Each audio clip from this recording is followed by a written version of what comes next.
I think the reason why elected progressive and Democrats never feel the pressure to move is because the voters tend to fall into one of two camps. There's the voting side, which would include the progressive left, but also blue MAGA and uninvested norm lib. And this is the side that is always making excuses for the Democratic Party, whether they are the bootlickers in blue MAGA or the well-meaning progressives who say, yeah, but we gotta vote lesser of two evil. Either way, you're getting excuses. Plan truster. And they'll be like, what do you mean? Why are you trying to cause disunity in the party? It's called, somebody wrote this on my last post criticizing Zoran, it's called strategy. Have you heard of it? Or you have the side of the left that is often completely anti-electoral. Certainly not in the Democratic Party. They're usually third-party voters if they vote at all. And I think that these elected Democratic politicians know that they can just basically ignore those of us who voted for them because they know that no one's going to hold them accountable. They don't need to worry about the people in the third party or the people that don't believe in electoralism because it doesn't affect them. They don't need to give a shit what any of those people think, because if a person is already saying from jump, I'm a third party voter or I don't believe in voting,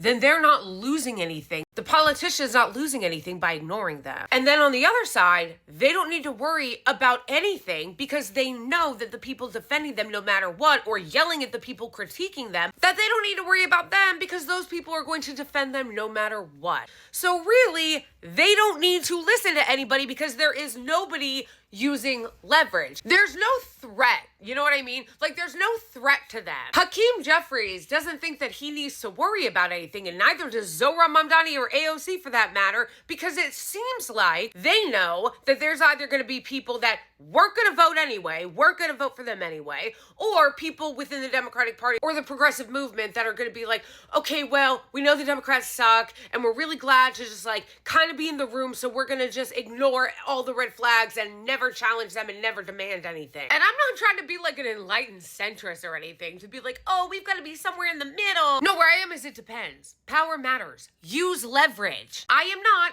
anti-electoral. I vote. And sometimes, yes, I will vote for Democrats. I am also not in the camp of vote blue no matter who, kiss their ass and defer to leadership and make excuses for their constant failure. And I'm not telling anybody how to think. I'm telling you how I think. And they have no incentive to give a single fuck about what any of us have to say if we're not willing to threaten them with our vote. That is where I'm sitting right now. Use the leverage you have as a voter. Otherwise, they don't care what we think. Because again, why should they? If we've already said we're not going to vote for them no matter what, they don't care what we think. If we say vote blue no matter who, and no matter how trash you are, we'll defend you and still vote for you because you're the lesser of two evils, well, then they also don't have to give a fuck what we think. The last election sums this up pretty simply. I was going to vote for Kamala only if she stopped supporting the genocide. She ignored us, so I voted third party.